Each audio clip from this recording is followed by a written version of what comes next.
네, 걱정할 일 말고요. 대신 좀 걱정 덜어드릴 일도 많습니다. 똑똑하고 현명한 소비자로 거듭나면 물건 구매할 때 또 서비스 이용할 때 걱정 덜해지죠. 똑똑한 소비 생활에서 알려드립니다. 한국소비자원 시장조사국 시장감시팀 박준영 팀장 연결됐습니다. 팀장님 안녕하세요. 네, 안녕하십니까. 네, 예전에는 정말 소수만 사용하셨는데 이제는 뭐 모든 국민의 손안에 은행이 있습니다. 모바일 뱅킹 이야기인데 이것과 관련된 조사를 해보셨다고요? 네, 그렇습니다. 코로나19 이후 이제 은행 점포수가 줄어들고 이제 인터넷 기반 금융 서비스가 보편화되고 있거든요. 그리고 오픈 뱅킹이나 마이데이터 등 이제 새로운 서비스도 출시됨에 따라 모바일 뱅킹 이용자 수가 고령층을 중심으로 크게 늘고 있습니다. 네. 이에 소비자원이 이제 국내 시중 5대 은행과 이제 3대 주요 인터넷 은행 등 총 8개 은행의 모바일 뱅킹 앱에 대해서 장애인 고령자 접근성하고 오픈뱅킹 마이데이터 서비스 제공 실태를 조사했습니다. 네. 그 결과 시각장애인용 화면 낭독기 사용 시에 이제 금리나 입출금 내역 등 중요한 내용이 실제와 다르게 안내됐거나 아이고. 앱에서 제공되는 오픈뱅킹 마이데이터 서비스는 해지가 가입보다 어려운 것으로 나타나는 등의 문제가 확인되었습니다. 네, 능수능란하게 쓰는 디지털 네이티브 같은 젊은 세대도 있겠지만 어르신들은 이제 배워서 쓰고 있는데 어려운 게 많습니다. 또 장애인한테는 잘못된 정보까지 준다면 깜짝 놀랄 일이고 큰일인데 이게 지금 시각장애인 분들은 이제 텍스트를 볼 수 없으니까 음성 서비스라든지 따라 들어야 되는데 예금 금리나 입출금 정보가 잘못되면 이거 좀 큰 거 아닌가요? 좀 어떻게 보면은 가슴이 철렁 내려앉을 일이잖아요. 네, 사실 금융사는 관계 법령에 따라 이제 모바일 뱅킹 앱을 운영할 시에 장애인이 비장애인과 동등하게 접근하고 이용할 수 있도록 필요한 편의를 제공해야 합니다만 법이군요. 이번 네. 조사에서 당연한 건데 이번 조사에서는 모바일 뱅킹 서비스에서 장애인이나 고령자가 상대적으로 피해를 입을 위험이 높다는 게 확인되었습니다. 네네. 앞서 사회자님께서 말씀하셨던 시각장애인용 화면 낭독기 사용 시에 출금 내역인데 네. 입금으로 음성이 안내된다거나 아이고. 금리가 0.01%인데 0.1%로 음성 안내가 되는 경우가 있었고요. 네네.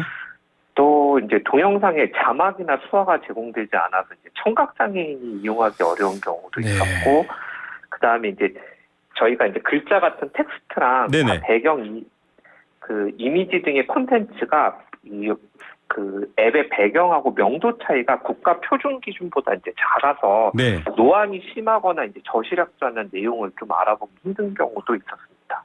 저도 젊은 세대라고 할 수 있는데요. 이용하다 보면 결국 안경 들어 올리고 유심히 봐야 되는 경우가 많습니다. 이런 것 좀 편하게 해주면 안 됩니까? 온 국민이 다 쓰고 있는데 참 문제네요, 진짜로. 이번에 소비자원에서 제대로 조사하셨네요. 그러면 이런 부분들도 있지만 이거 예전에도 다른 문제를 소비자원에서 한번 지적해 주신 적이 있어요. 이게 뭐 다크 패턴 이런 얘기도 했습니다. 가입은 아주 쉽게 되놓고 해지하려니까 너무 어려워 이런 건데 이번에 모바일 뱅킹에서도 이런 비슷한 문제가 있네요. 이게 오픈 뱅킹, 마이데이터는 해지하는 게 아주 어렵다고요?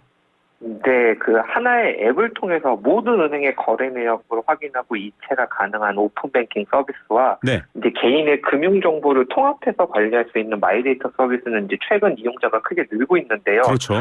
하지만 이번 조사 결과 이제 서비스 가입 시에는 소비자가 원하는 자산을 일괄해서 선택할 수 있었는데 네. 해지 시에는 오픈뱅킹은 8곳 중 5곳이, 그다음에 네. 마이데이터는 5곳 중 3곳이 개별적으로만 선택이 가능해서 가입보다는 해지가 더 어려운 것으로 나타났습니다. 네.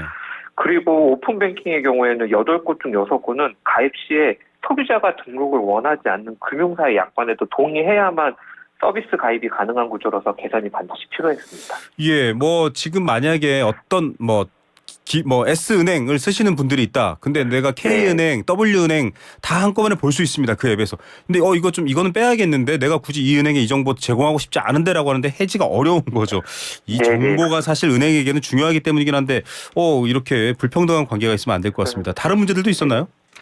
네, 마이데이터 사업자는 이제 개인 신용 정보가 과도하게 수집되는 걸 방지하기 위해서 이제 가입 전에 주의사항이라고 볼 수 있는 숙려사항을 반드시 안내해야 되는데, 네. 5개 중 3개 은행이 이를 이제 가입하면 하단, 이제 긁어서 볼 수 있는 데만 놔둬서 소비자가 인식하기 어려웠고요. 네. 또 주의사항 중에는 마이데이터 종합 포털을 통해 서비스 가입 현황을 확인할 수 있다라는 안내가 있었지만, 네네. 이거는 휴대폰에서는 확인이 불가능했습니다. 예, 이러면 안 되죠. 이게 네. 이 내가 거래하는 은행이 내가 다른 통장에 돈이 얼마 있는지 얼마나 어디서 쓰고 뺐는지를 알 수 있거든요. 이 데이터가 굉장히 중요하고 고객이 원치 않을 수 있는데 지금 이런 것들을 고객이 좀 제대로 위험성을 알거나 뭐 여러 가지를 안내받지 못한다는 상황입니다. 다른 만족도 같은 조사도 해보셨나요? 그래도 국민들이 편하니까 많이들 이용하시는 거겠죠? 네, 그 모바일 뱅킹 서비스를 이용한 경험이 이제 소비자 1,500명 대상으로 저희가 5대 은행의 모바일 뱅킹 서비스에 대한 만족도 조사를 실시했는데요. 종합 만족도는 평균 3.64점으로 나타났고 네. 은행별로는 이제 신한은행이 가장 높았지만 모든 은행이 오차범위 이내였습니다. 네. 그리고 한편 이제 코로나19 확산 이후 이제 아까 그 모바일 뱅킹을 이용하는 고령자가 좀 급증한 점을 반영해서 그렇죠. 65세 이상 소비자 310분을 대상으로 네. 이제 모바일 뱅킹에 대한 인식을 조사해봤는데요. 네. 이용 시 발생할 수 있는 보안 문제를 가장 우려하고 계셨습니다. 맞아요. 네. 네, 고령자가 꼽은 불편 사항으로는 이제 개인정보 유출이나 전자금융 사기 등에 대한 불안이 46.1%로 가장 많았고요. 네. 그 서비스 개선 방향에 대해서도 모바일 뱅킹 서비스를 안심하고 이용할 수 있도록 보안 대책을 강화해야 한다는 것에 가장 높은 공감을 보이시기도 했습니다. 맞습니다. 이분들은 뭐 이거 눈으로 보고 내 손으로 직접 거래 도장 찍어야지 이렇게 해야 안심할 정도의 분들인데 모바일 뱅킹이 그런 불안 요소를 잘 해결하지 못했다. 뭐 간단한 얼굴을 볼 수 있는 화상 채팅창 같은 거라도 좀 열어주시면 좋을 것 같은데요.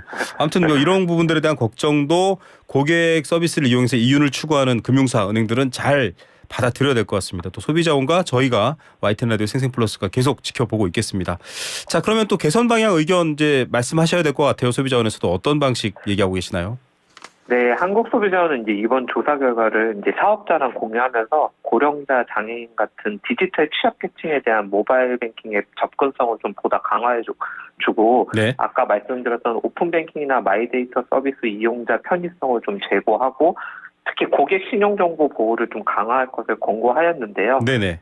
근데 다행스럽게도 그 조사 대상 8개 은행 모두 이제 소비자원이 공고한 내용에 대해서 네. 이미 개선을 완료했거나 그 빠른 시일 내에 개선을 하겠다라는 계획을 회신해서 이번 조사에서 나타난 문제점은 대부분 해소될 것으로 기대하고 있습니다. 아유, 다행이네요. 이렇게 또 소비자원이 들여다보고 저희도 방송에서 떠들고 하니까 은행들도 예, 고객이 제일 무섭습니다. 잘 못하면 고객들이 떠나니까요. 네.